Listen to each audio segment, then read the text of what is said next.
Stone Soup, a classic fairy tale, read by Beverly Chen. Welcome to Thimbleberry Stories, where warm and cozy tales await you. If you love gentle bedtime stories that make you feel warm and cozy like a bowl of soup, be sure to like and subscribe so you never miss a new adventure. Now, get comfy, pull up your favorite blanket, and let's begin tonight's story. Once upon a time, nestled between rolling emerald hills, a wide lazy river, and the whispering embrace of the Thimblewood forest, there lay a small village called Thimbleberry Village. It was a charming place of winding cobblestone streets, timber-framed cottages with thatched roofs, and gardens brimming with berry bushes and herbs. But despite its beauty, the village had grown cold, not in weather, but in spirit. The villagers had once been known for their warmth and generosity, but hard times had come.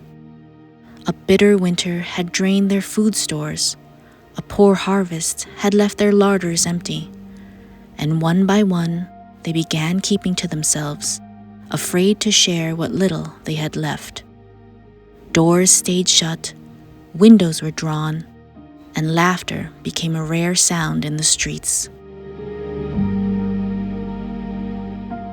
One chilly autumn evening, as golden leaves tumbled in the breeze and the scent of wood smoke curled through the air, 3 weary travelers arrived at the village gates. They were clad in faded cloaks, their boots worn from miles of walking, and their faces carried the dust of a long journey. The leader of the 3, a tall man with kind eyes, stepped forward and knocked on the nearest cottage door. "Good evening, kind folk," he said, his voice warm despite his weariness. "We have traveled far and seek shelter for the night. Could you spare a bit of food?" The door opened just a crack, revealing a woman wrapped tightly in a woolen shawl. She looked at the travelers with suspicion. "Food is scarce," she said warily. "We barely have enough for ourselves." She closed the door, the sound of the latch clicking firmly in place. The travelers moved from house to house, knocking on doors, speaking kindly, but each time the villagers turned them away with the same excuse. Some simply shook their heads. Others hurriedly shut their shutters.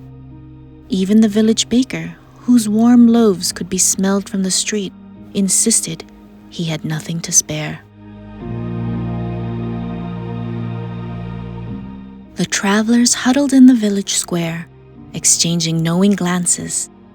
Then the tallest of them clapped his hands together and said loudly, "Well, if there is no food to be shared, then we must make our own. We shall make stone soup." A few villagers peeked out from their windows, frowning in confusion. Stone soup? What nonsense was this? The travelers set to work. One found a large, empty iron cauldron near the well and set it over a fire, sending up a plume of steam into the cool evening air. Another filled the pot with water from the well, while the third rummaged in his satchel and pulled out 3 smooth, round stones. With great ceremony, he dropped them into the bubbling water. By now, the villagers had crept closer, their curiosity piqued. Surely this was a trick. How could one make soup from stones? The tall traveler took a deep breath, inhaling the steam as if it were the finest of aromas. "Ah, this will be a wonderful soup," he declared. "But you know, a bit of salt and pepper would truly bring out the flavor." "I suppose I could spare a pinch," muttered the grocer's wife, disappearing into her house. She returned moments later with salt and pepper, which the travelers stirred into the pot. "Yes, that's much better," the second traveler agreed, tasting the broth. Of course, an onion or two would make it even better. A young boy, no older than 10, hesitated before stepping forward. He clutched a small golden onion in his hands. "I have this," he said shyly. The traveler smiled and added it to the pot. One by one, the villagers began to contribute. A farmer brought a handful of carrots. A fisherman hesitated before tossing in a few small fish. The baker, once reluctant, stepped forward with a bundle of fresh herbs, his hands lingering over the leaves as he let them go. The blacksmith's wife added potatoes. Another villager brought a plump head of cabbage. And soon, someone contributed a piece of smoked sausage. The cauldron, once filled with nothing but water and stones, now bubbled with rich, fragrant broth, steam curling into the crisp evening air. The villagers watched, their eyes wide with wonder.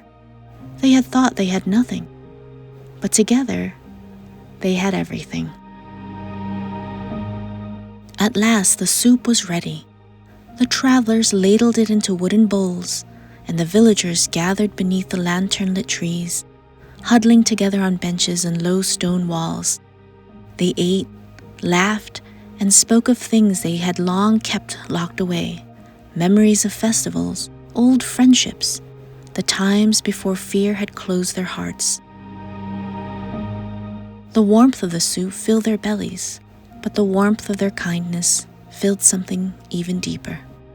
As the night deepened, the oldest traveler stood and said, "We must be on our way. But remember this night, dear friends. Hunger is not just the emptiness of the stomach, it is the emptiness of the heart. But when we share, there is always enough."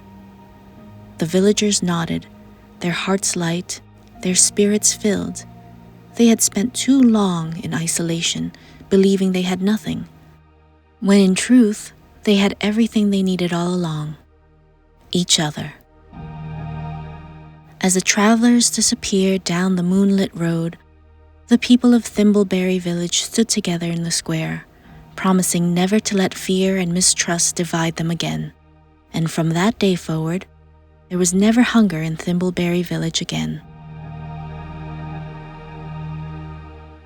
The end. And now, dear listener, it's your turn to rest. Close your eyes, snuggle up, and let the stars twinkle just for you. Tomorrow will be a wonderful day, perhaps even an adventure of your own. Good night, little dreamer. Sleep well.